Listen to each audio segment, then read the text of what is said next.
வணக்கம். நான் கிருஷ்ணராஜ். சோழர்கள் அப்படின்னாலே நமக்கு அரசியல், வரலாறு, நம்மளுடைய பெருமை இந்த மாதிரியான விஷயங்கள் தான் ஞாபகம் வரும்.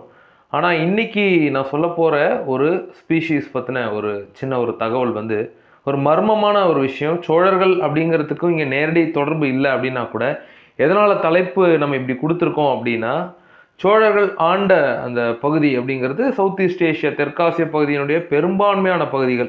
இப்போ நம்ம தாய் தமிழகமாகட்டும், ஈழத்தீவாகட்டும், ஒரிசா, கலிங்கம்னு அன்னைக்கு சொல்லப்பட்ட ஒரிசாவாகட்டும், அப்படியே நம்ம கிட்டத்தட்ட ஒரு ஸ்ட்ரெச் இங்கிருந்து ஒரு தென்கிழக்கு பகுதி ட்ராவல் பண்ணி இந்தோனேஷியா, ஜாவா, சுமத்ரா, அப்போது வேறு வேறு பேர்களில் இருந்த அந்த ஊர்களெல்லாம், அந்த நாடுகள்லாம் சோழர்களுடைய கொடி பறந்ததுங்கிறது ரொம்ப புதிய தகவல் ஒன்றும் கிடையாது.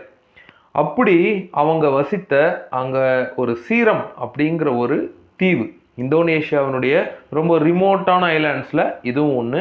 இன்றைக்கும் இந்தோனேஷியாவில் இதே பேரில் தான் இது இருக்குது. இந்த தீவில் ஒரு பறக்கும் மனிதன் இருக்கிறதா ஒரு பேச்சு வந்துட்டார் அடுத்த கதை சொல்கிறதுக்கு அப்படின்னு நினச்சிங்கன்னா, கண்டிப்பாக இது ஒரு மித்து தான். நான் அதை ஒத்துக்கிறேன். இது ஒரு அர்பன் லிஜெண்ட் இல்லை மித்து அப்படி தான் நம்ம எடுத்துகிட்டு போகணும். சயின்டிஃபிக் ஃபேக்டான்னு கேட்டால் கண்டிப்பாக இல்லை. சில கிரிப்டிட் கிரியேச்சர்ஸ்ன்னு சொல்லி இருக்குது. இப்போ உதாரணத்துக்கு இப்போ இமயமலையில் பனிமனிதன், ஈட்டி அப்படிங்கிற ஒரு குறிப்பான ஒரு வகையான உயிரினம் இருக்கிறதாகவும், அதே மாதிரி யூஎஸ்லலாம் பார்த்தீங்கன்னா சாஸ்குவாச் ஆர் பிக் ஃபுட் அப்படின்னு சில உயிரினங்கள் இருக்கிறதாகவும் சொல்லப்படும் தான். க்ளோஸ் என்கவுண்டர்ஸ் இவங்களோடலாம் பார்த்த சாட்சிகள் இருந்தால் கூட இன்னைக்கு வரைக்கும் அறிவியலாளர்களால் இல்லை ஒரு சயின்டிஃபிக் சொசைட்டினால் இது ஏற்றுக்கொள்ளப்படவில்லை. அந்த மாதிரியான ஒரு கிரியேச்சராக இது இருக்கும் அப்படிங்கிறது தான் கிட்டத்தட்ட ஒரு பல நூற்றாண்டுகளாக, 15-16ஆம் நூற்றாண்டுகள்லேருந்து இந்த கதை சொல்லப்பட்டு கொண்டு வந்தாலும், இந்த தீவு நான் சொன்ன மாதிரி சோழர்களுடைய ஆளுகையில் இருந்த இந்த தீவில் இந்த பறக்கும் மனிதன் அவங்க காலம் தொட்டே காணப்பட்டதாகவும் குறிப்புகள் இந்தோனேசிய மொழியில் இன்றைக்கும் சில குகைகளில் இருக்கிறதா சொல்லப்படுது. இதுக்கும் எந்த விதமான ப்ரூஃபும் இல்லைன்னா அப்புறம் ஏன் அதை பற்றி பேசுகிறீங்க அப்படின்னு கேட்டிங்கன்னா, அந்த ஸ்பீஷீஸுடைய பேர் ஒராங்பதி. ORANGBATI. இந்த ஃபோட்டோவில் நீங்கள் பார்க்குறீங்க இல்லையா, இதுதான். பார்க்குறதுக்கு ஒரு மங்கியையும் ஒரு வௌவாலையும், ஒரு குரங்கினத்தையும் ஒரு வௌவாலையும் கலந்த ஒரு ஹைப்ரிடான ஒரு வெரைட்டியான ஒரு ஸ்பீஷீஸ் மாதிரி இருக்குது.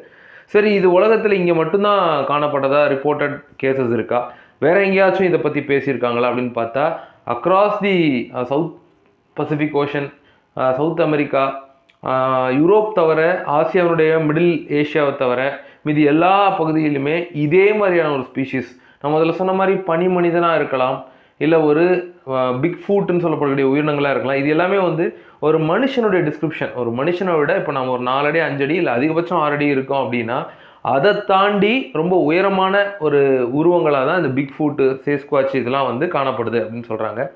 ஆனால் இந்த உயிரினம் பார்த்திங்கன்னா ரொம்ப திக்கான விங்ஸை கொண்டிருக்கக்கூடிய உயிரினமாக சொல்லப்படுது.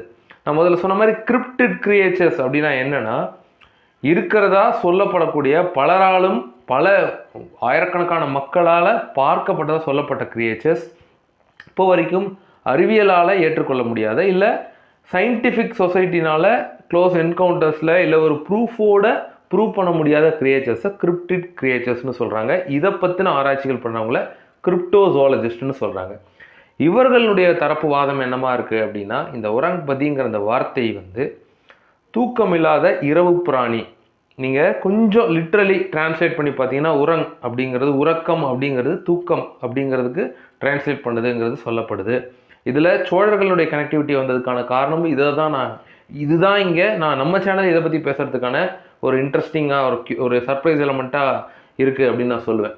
ஒராங்பதி இப்போ அந்த இந்தோனேஷியன் லாங்குவேஜில் இன்றைக்கி இருக்கிற மீனிங்க்கு அதை டிரான்ஸ்லேட் பண்ணி பார்த்தாலும் நாக்டர்னல் வாரியர் அப்படின்னு சொல்லி, தூக்கம் இல்லாத இரவுகளில் மட்டும், நாக்டர்னல்னால் night, only during night. So nocturnal warrior. இப்போ நம்ம சோழர்களை பொறுத்த வரைக்கும் தளபதி அப்படிங்கிறது நமக்கு தெரியும். போர்க்களத்தில் ஒரு போர் படையை முன்னின்று நடத்திட்டு போகிறவங்க தளபதி அப்படின்னு சொல்லுவாங்க. அதே மாதிரி களபதி, நீங்கள் இப்போ ஒரு சமீபத்தில் பொன்னியின் செல்வனில் கூட பார்த்துருப்பீங்க. களபதிங்கிறது ஒரு ஷிப்பு, ஒரு லார்ஜர் வெசல், ஒரு சோழக்களம் அப்படின்றது ஒரு ஷிப்பு. ஸோ அந்த ஷிப்புக்கு தலைமை ஏற்று நடத்திட்டு போகிறவங்கள களபதி அப்படின்னு சொல்லுவாங்க. அதே மாதிரி உரங்பதி அப்படின்னு சொல்லி ரஃபாக டிரான்ஸ்லேட் பண்ணி இருக்கலாம். இது வந்து வெறும் அனுமானம் தான். இதை வந்து நம்ம வழியே வந்து நம்மளுடைய வரலாற்றை திணிக்கிறோம் அப்படிலாம் ஒன்றும் கிடையாது. அந்த தீவு சோழர்களுடைய ஆளுகையில் இருந்திருக்கு, அதுக்கு வரலாற்று ஆதாரங்கள் இருந்திருக்கு. அவங்க காலத்திலேயே இந்த மாதிரியான மனிதர்கள் இருந்ததாக சொல்லப்படும். மனிதர்கள் நம்ம ஏன் சொல்கிறோன்னா, அது ஒரு மங்கி அண்ட் பேட், ஒரு குரங்கு மற்றும் வௌவாலுடைய கலப்பினமாக கிட்டத்தட்ட மனிதர்களை விட உயரமான ஒரு கிரியேச்சராக இருந்திருக்கக்கூடும்னு சொல்கிறதுனால அதை பறக்கும் மனிதர்கள் அப்படின்னு சொல்லி சில பேர் குறிப்பிடுறாங்க. இதை வந்து முதல்ல இந்த மாடர்ன் வேர்ல்டுக்கு இது எப்போ, இப்போ இது வந்து ஒரு 5 நூற்றாண்டுகளாக அங்கே இருக்கக்கூடிய, இப்படி எல்லா ஊர்லேயும் இருக்கும் தானே, இந்த மாதிரி நிறைய மித்தோ அர்பன் லெஜெண்ட்ஸும் இருக்கும் தான். ரீசன்ட் டைம்ஸில் இதை எப்போ யார் வந்து வெளி உலகத்துக்கு கொண்டு வந்தாங்கன்னா 1987 டைசன் அப்படிங்கிறவர், இவர் ஒரு ஆராய்ச்சியாளர் கூடவே சமூக சேவகர். இவர் வந்து அங்கே இருக்கக்கூடிய ட்ரைபல் மக்களோட சேர்ந்து ஒருங்கிணைந்த பண்ணை, அதாவது கூட்டு பண்ணைன்னு சொல்லுவாங்க இல்லையா, உலகளாவிய அளவில் விவசாயம் பண்ணுறவங்களுக்கு ரொம்ப தெரிஞ்ச ஒரு விஷயம் இந்த கூட்டு பண்ணை விவசாய முறை. ஸோ அதில் அந்த பகுதிகளில் இந்த சீரம் அப்படிங்கிற இந்த ஐலாண்டில் இவர் வந்து அந்த ட்ரைபல் மக்களோட சேர்ந்து ஒரு பண்ணையம் தொடங்குவதற்கான முயற்சிகளில் ஈடுபடும் போது அந்த மக்கள்கிட்ட இருந்து கேட்டு உணர்ந்த இந்த செய்திகளை இவர் வந்து ஒரு புக்காக பப்ளிஷ் பண்ணுறாரு. அதுவும் மட்டும் இல்லாமல் தன்னுடைய சொந்த வாழ்க்கையிலே தான் வந்து ஒரு க்ளோஸ் என்கவுண்டர் இந்த மாதிரியான ஒரு உருவத்தோட இருந்ததா சொல்லப்படுது. இதுவும் எந்த அளவுக்கு உண்மைத்தன்மை கொண்டதுன்னு தெரியல. நாம் இதை பேசுறதுக்கு ஒரே காரணம், சோழர்களினுடைய ஆளுமை Indonesia, Java, Sumatra, Andaman, Singapore, Malaysia, இன்னைக்கு நாம் பார்க்கக்கூடிய இந்த தெற்காசிய பகுதிகள் மற்றும் தீவு கூட்டங்கள் எல்லாத்துலேயும் சோழர்கள், குறிப்பாக ராஜேந்திர சோழனுடைய படை இருந்தது அப்படிங்கிறது நமக்கு தெரியும். ஆனால் சோழர்களுடைய கடைசி மன்னரான ராஜேந்திர சோழன் 3, ராஜேந்திர சோழ 3ங்கிறவர் 1200களிலேயே பாண்டியர்களால் வீழ்த்தப்பட்டுறாரு. அதுக்கப்புறம் சோழ எம்பையர் முடிஞ்சிருச்சு. ஸோ இன்னைக்கு 15வது இல்லை 16வது நூற்றாண்டில் சொல்லப்பட்ட இந்த மித்து சோழர்கள் காலத்தில் இருந்திருக்க வாய்ப்பு இருக்கா? இதை பற்றி உங்களுடைய கருத்து என்ன? இந்த மாதிரி ஸ்பீஷீஸ் பற்றி நீங்கள் ஏதாவது கேள்விப்பட்டிருக்கீங்களா? திரும்பவும் சொல்கிறேன், இது ஒரு இன்ஃபர்மேட்டிவான சேனல் தானே. ஏன் வந்து இந்த மாதிரியான மித்தாலஜியை பேசுகிறீங்க அப்படின்னா, நம்மளோட இருக்கிற அந்த சோழர்களோட இருக்கிறதா சொல்லப்படுற அந்த கனெக்டுக்காக மட்டுமே நம்ம இந்த தலைப்பு குறிப்பாக எடுத்து பேசுகிறோம்.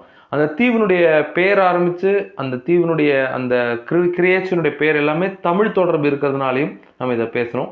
இதை பற்றி உங்களுடைய கருத்துக்கள் வரவேற்கப்படுகின்றன. ஆக்கப்பூர்வமான வரையில் உங்களுடைய கருத்துக்களை பதிவிடுங்க. நன்றி. இன்னொரு சிந்தனை தொடும் காணொலியில் சந்திப்போம். நன்றி.